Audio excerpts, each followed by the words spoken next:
Salam sejahtera dalam kasih Tuhan kita Yesus Kristus, dan selamat hari Sabat kepada saudara-saudaraku anggota Gereja Masehi Advent hari ke-7 dimanapun Anda berada, dan juga kepada saudara-saudaraku yang lain yang sementara menyaksikan siaran atau channel ini. Dan tentunya kita bersyukur kepada Tuhan oleh karena kebaikan dan kemurahan-Nya lah, sehingga Tuhan boleh mempertemukan kita walaupun hanya melalui channel ini. Dan saudara-saudara, pada kesempatan yang indah ini saya akan memberikan kesimpulan dari pelajaran sekolah sahabat kita, yang kalau kita lihat judul besar untuk triwulan ini yaitu cara menafsirkan Alkitab.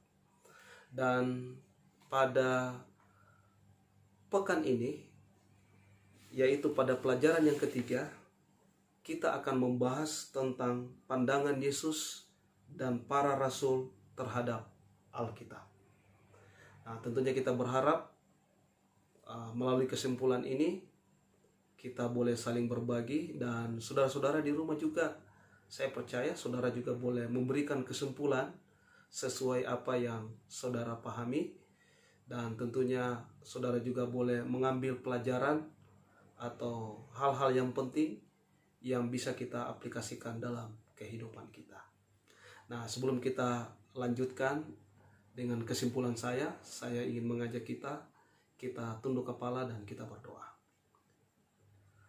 Bapa di surga, terima kasih atas kesempatan yang indah ini. Hamba-Mu boleh memberikan kesimpulan pelajaran sekolah sahabat untuk pelajaran yang ketiga pada pekan ini. Dan biarlah Roh Kudus-Mu menguasai hati kami, memberikan kami kesanggupan untuk mengerti maksud dan rencana Tuhan. Berfirmanlah Tuhan, karena kami siap untuk mendengar. Di dalam nama Yesus kami sudah berdoa. Amin. Nah, saudara-saudara, kalau kita lihat judul pelajaran kita pada satu pekan ini, pada pelajaran yang ketiga, yaitu pandangan Yesus dan para rasul terhadap Alkitab. Kalau kita lihat ayat hafalan di dalam Matius pasal 4, ayatnya yang keempat yang berbunyi, tetapi Yesus menjawab, ada tertulis, manusia hidup bukan dari roti saja, melainkan dari firman yang keluar dari mulut Allah. Saya suka baca, saudara-saudara, ini adalah pendahuluan dari pelajaran sekolah sahabat kita yang dikatakan sangat disayangkan di zaman postmodern ini, Alkitab secara meluas ditafsirkan melalui cara pandang filsafat yang mempertanyakan wewenang dan pengilhamannya. Faktanya, Alkitab dipandang hanya sebagai gagasan manusia yang hidup dalam suasana budaya primitif yang tidak mungkin memahami dunia sebagaimana yang kita miliki sekarang. Saudaraku, ada 5 poin penting yang saya akan berikan pada kesempatan yang indah ini dalam kesimpulan pelajaran sekolah sahabat kita tentang pandangan Yesus dan rasulnya tentang Alkitab. Yang pertama, Yesus menegaskan wewenang Alkitab untuk menghadapi setiap ujian dan cobaan.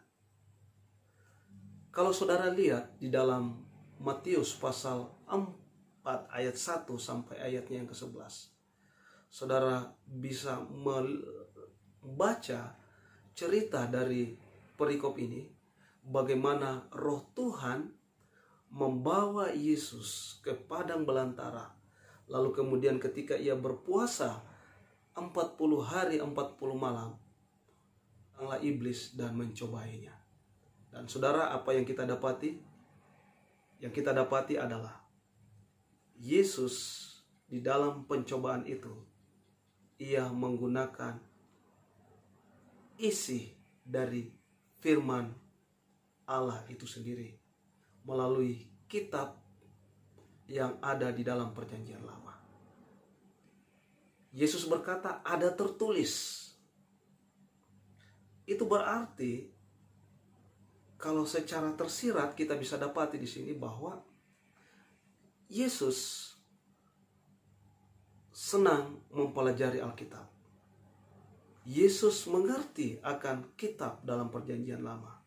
Dan itu dibuktikan ketika ia mengatakan kepada iblis bahwa apa yang dikatakan iblis itu tidak benar dan ada tertulis. Yang kedua, Yesus tidak pernah meragukan wewenang Alkitab dengan ketaatannya pada firman Allah. Semua yang diajarkan Yesus tentang hukum Allah didasarkan pada hukum Allah di perjanjian lama. Saudara masih ingat ketika seorang ahli Taurat datang kepada Yesus dan mencoba Yesus, hukum manakah yang terutama? Dan kita bisa melihat Yesus kembali mengutip kitab perjanjian lama. Dan ia memberikan kesimpulan atau merangkumkan ke-10 hukum itu. Yaitu hukum yang terutama. Kasihilah Tuhan Allahmu dengan segenap hatimu. Dan hukum yang kedua adalah kasihilah sesamamu manusia seperti dirimu sendiri. Nah, saudaraku sekalian, penjabaran dari hukum kasih ini adalah kasih kita kepada Allah yang terdapat di dalam hukum pertama sampai hukum yang keempat. Dan kasih kita kepada manusia yang menjabarkan hukum kelima sampai hukum yang ke-10. Jadi saudaraku sekalian, di dalam pengajaran Yesus, Yesus juga mengutip akan kitab perjanjian lama. Yang ketiga, semua yang dituliskan dalam firman Allah di kitab perjanjian lama merujuk kepada Yesus sebagai Mesias. Saudara masih ingat ketika acara pentabisan Ka'bah Tuhan pada zaman itu? Dan ketika orang-orang Farisi selalu ingin mencoba Yesus dan memberikan pertanyaan-pertanyaan tentang pemahaman akan firman Tuhan di dalam perjanjian lama. Dan ketika Yesus menyatakan dirinya bahwa dialah yang dimaksud dengan pekabaran yang ada di dalam Nabi Yesaya. Lalu apa yang terjadi? Orang-orang Israel atau orang-orang Yahudi pada masa itu mengatakan bahwa engkau telah menghujat Allah. Kenapa Yesus menghujat Allah? Karena Yesus mengakui bahwa dirinya adalah Mesias. Jadi saudaraku sekalian, Yesus mengatakan bahwa semua apa yang ada di dalam kitab perjanjian lama itu menceritakan tentang dirinya. Dan saudara boleh buktikan di dalam kitab Lukas pasal 24 ayat yang ke-44, di mana Yesus menyampaikan kepada murid-muridnya bahwa apa yang dikatakan oleh nabi-nabinya tentang firman itu adalah dirinya sendiri. Dan yang keempat, Yesus dengan konsisten menganggap orang-orang atau tempat-tempat dan peristiwa-peristiwa dalam perjanjian lama sebagai kebenaran sejarah. Saudara, ada banyak yang dicatat di dalam Alkitab tentang pengajaran Yesus, bagaimana ia menyebutkan tempat-tempat yang ada di dalam perjanjian lama ataupun nama-nama atau tokoh-tokoh yang ada di dalam Alkitab. Bahkan juga peristiwa-peristiwa yang terjadi di dalam perjanjian lama. Jadi Yesus ketika memberikan pengajaran kepada murid-muridnya ataupun kepada bangsa Israel di masa itu, ia selalu mengajarkan apa yang ada di dalam perjanjian lama. Jadi Yesus menyatakan bahwa cerita atau sejarah di dalam kitab perjanjian lama itu adalah kebenaran firman Tuhan. Lalu kemudian yang kelima, para penulis dalam perjanjian baru sama-sama percaya pada perjanjian lama sebagai firman Tuhan. Dan banyak tulisan mereka dikutip dalam perjanjian lama. Jadi saudara-saudara sekalian, rasul-rasul atau murid-murid Yesus ketika mereka menulis akan kitab perjanjian baru juga mengutip dalam kitab perjanjian lama. Makanya saudara, kalau saudara buka Alkitab saudara, di bagian bawah itu selalu ada referensi atau kutipan ayat atau ayat yang sama yang dikutip di dalam perjanjian lama. Nah, saudaraku sekalian, dari kelima poin ini kita bisa simpulkan bahwa baik Yesus maupun murid-muridnya ataupun rasul-rasulnya, ketika mereka memberitakan Injil atau menulis kitab atau mengajar akan firman Tuhan, selalu mengambil kutipan dalam perjanjian lama. Jadi baik kitab perjanjian lama maupun kitab perjanjian baru, kedua-duanya mempunyai hubungan. Tidak mungkin ada perjanjian baru kalau tidak ada perjanjian lama. Ini sangat menarik, yang bisa menolong kita bagaimana kewenangan daripada Alkitab itu sendiri. Nah, sebelum saya memberikan aplikasi, saya senang membaca salah satu kutipan dari seorang penulis Kristiani yang bernama Nyonya Ellen G. White, yang terdapat di dalam bukunya yaitu Seri Membina Keluarga jilid 5 halaman 39, dikatakan, kitab suci harus dinyatakan sebagai firman Allah yang kekal, sebagai akhir dari segala pertentangan dan sebagai dasar iman. Nah, saudara-saudara, kalau kita lihat juga dalam kutipan Nyonya White di dalam Signs of the Times tanggal 27 Maret 18 ayat 84 halaman 1, di situ dikatakan, manusia menganggap diri mereka lebih bijaksana daripada firman Allah, bahkan lebih bijaksana daripada Allah. Gantinya menguatkan pikiran di atas dasar yang tak tergoyahkan, dan mereka membawa segala sesuatu dalam ujian firman Allah dan memuji firman itu dengan ide-ide mereka sendiri dari sains dan alam. Dan jika tampaknya tidak setuju dengan ide-ide ilmiah mereka, firman itu dibuang sebagai sesuatu yang tidak layak dipercaya.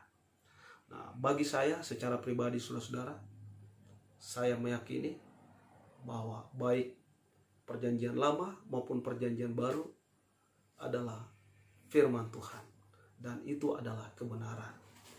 Dan sebagai aplikasi dalam kehidupan saya, saudara-saudara, yang pertama adalah mari kita memahami misi Kristus melalui keseluruhan firman-Nya, yaitu kitab perjanjian lama dan kitab perjanjian baru, agar supaya kita tidak salah paham. Nah, kita tahu, saudara-saudara, bukan hanya zaman ini orang salah mengerti akan firman Tuhan. Di zaman perjanjian lama pun juga orang-orang Israel tidak mengerti akan firman Tuhan. Bahkan di zaman Yesus sendiri, orang-orang Israel, orang-orang Yahudi, bahkan ahli Taurat yang bisa dikatakan adalah doktornya Alkitab, mereka tidak mengerti. Dan bukan hanya itu, murid-murid Yesus, yang dimana murid-murid ini bersama-sama dengan Yesus, pun tidak mengerti tentang misi Mesias.